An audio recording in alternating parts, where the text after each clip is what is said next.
Hi everyone, welcome to my channel. Today we're going to be taking a look at a third-party JoyCon alternative that I think gets a lot of things right, and that's the wireless joypad from Funlab. And real quick, if you're new here, make sure to subscribe so you can stay up to date on everything happening with the channel. And with that out of the way, let's take a look. So here's the box for the wireless joypad. On Funlab's site, this is actually listed as wireless JoyCon, but I think to be careful with any copyright infringement there, they go with a wireless joypad on the box here. You know, I've reviewed quite a few third-party controllers, definitely some cheaper ones, like the Tom Nook Animal Crossing themed JoyCon that I actually liked the feel of, but there's some aspects of it that were kind of cheap and some inconsistencies that made those kind of a pass for me. But I have to say, for kind of these no-name third-party companies, this is actually a pretty nice box. Looks a little bit higher quality than some of the others out there.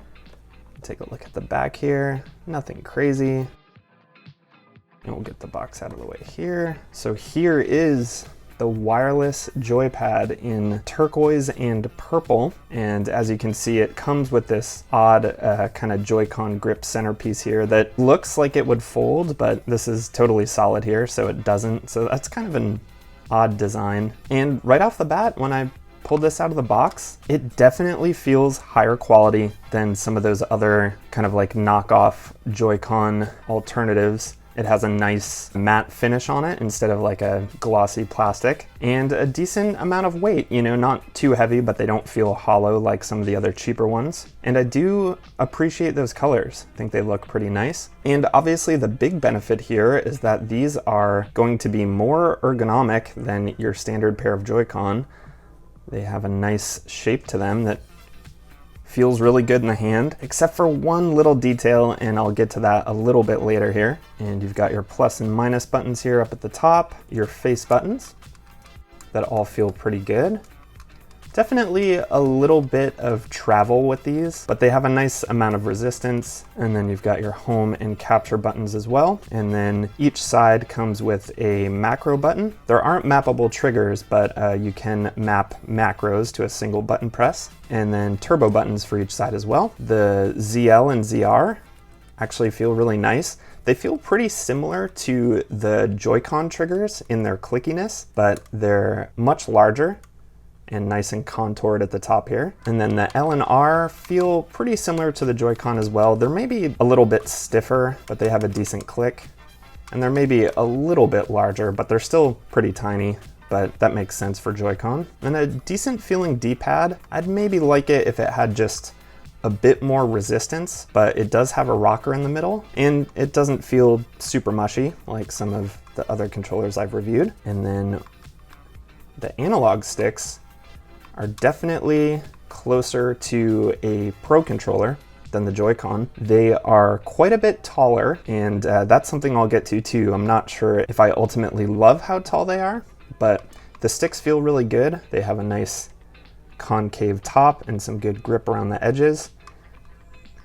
They are maybe like a little small for my liking on the top. I think they have about the same circumference as the JoyCon, but since they sit so much taller, it maybe makes them feel a little bit tinier than they are. But yeah, overall, just from feel, these feel pretty nice. And just for a little comparison here, I'll show you the difference in height from the standard set of JoyCon. And you can see these are quite a bit taller, so they just sit much higher off the face there.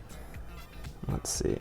Okay, yeah, I guess those sticks are slightly larger than the diameter of the JoyCon here, so that's good. And yeah, I'll get these popped off and on the Switch because I'm sure you'd like to see that. So let's get these on here. They click in pretty nicely. That's what it looks like with them attached. Playing some Skyward Sword right now. And it is nice, both in handheld mode and when we're using these wirelessly, they do wake the Switch up. So that's something that some of these third-party controllers don't do for some reason. And yeah, overall, it is a much more ergonomic experience than the JoyCon, which is really nice. And I've kind of been waiting for Nintendo to do something like this, like release a pair of Pro-Cons or Pro Joy-Con, something that you would buy separately, because I get that the Joy-Con form factor does make sense, when you want to use them individually in tabletop mode, but I think there are quite a few people who would like having more ergonomic Joy-Con that maybe feature a D-pad as well. And yeah, let's run through some of the specs, some of the stuff I really like about this set in particular. So these do feature rumble, another thing that a lot of third-party controllers don't for some reason, and it's not HD rumble, but it feels pretty good. And then, like I mentioned before, you've got your turbo buttons and your macro buttons as well. And these Joy-Con do feature some kind of odd functionality for adjusting some of that stuff. Like, you can adjust the intensity of the vibration by shaking the controllers. So you can hold the turbo button and shake down, and that will decrease the intensity of the rumble. And you can shake up as well, and that will increase it. And you can also adjust the turbo speed by shaking to the left or to the right to decrease or increase the turbo speed respectively. So definitely think that's a little clunky. I've kind of just kept everything standard because I like the feel of it. I just thought that was kind of odd for, functionality. And yeah, overall, I've found these to be really reliable as well. I haven't had any missed button inputs or dead zones with the sticks, and the rumble has felt good. Definitely more reliable than that Animal Crossing set of Joy-Con I reviewed. So if you were going to be playing in handheld mode for a long period of time, these are really a lot more comfortable. And I'm kind of torn on the height of the sticks, because the sticks do feel good. They've got a nice range. They definitely feel closer to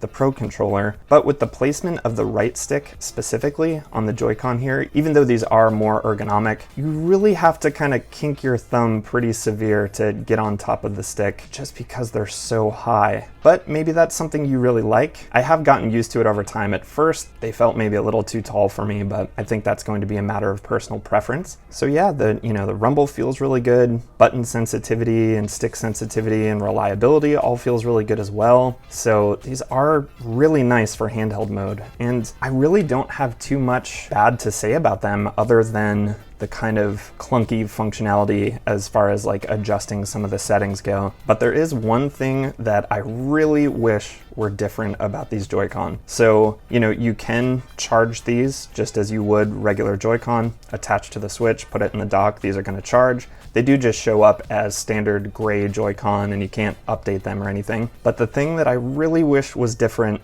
is the fact that these have USB-C ports on the backside here, so they can be charged individually when they're detached from the Switch, which I really don't think is necessary. But the worst part about that for me is the placement. I wish if they were having the USB-C ports, they'd just be on the bottom, not have this weird kind of casing around them, because you absolutely feel that, at least for me, and I guess my hands are a little bigger. Maybe with someone with smaller hands, it wouldn't be an issue, but there's just these two kind of hard angled, kind of sharp edged boxes on the back of these right where my middle finger falls. And I just really wish that that was smooth and contoured like the rest of the Joy-Con. I find myself kind of playing with them almost, just I wish I could almost pick them off or something. And you can kind of adjust your hands to have them fall, above or below it, so you're not really feeling it. But yeah, that's one little detail that I wish was different about these controllers. But otherwise, yeah, I think these are really, really solid. And again, I hope Nintendo eventually puts something like this out, because,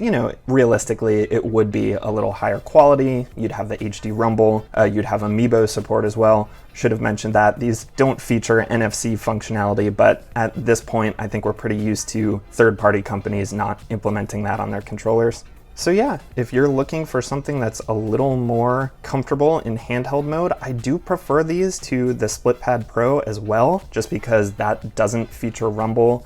I think these are far more ergonomic, and I also like the way that these just attach to the Switch rails just the way standard Joy-Con do. The SplitPad Pro kind of sits above the screen for some reason, and it just feels a little flexible when they're attached to the screen. So it just seems like every Joy-Con alternative or third-party grip option is like missing some feature. It isn't just quite perfect. I'm also a big fan of the Satisfy grip, but of course with the Satisfy grip, you have to remove it if you want to dock it. You don't have to remove these if you want to dock it with your Switch. So really, aside from those terribly placed USB-C ports on the back and the sticks maybe being a little high for my preference, I think this is a great option to go with. If you want to check out the Funlab wireless joypad for yourself, I'll of course leave a link down in the description as always. They go for $42.99, so kind of similar pricing to the SplitPad Pro, a little bit cheaper. And then of course you are getting that rumble functionality as well. So I think that's a fair price. Let me know down in the comments what your favorite grip option is, or if you've tried out something like this before, or if you prefer the SplitPad Pro or the Satisfy grip. And yeah,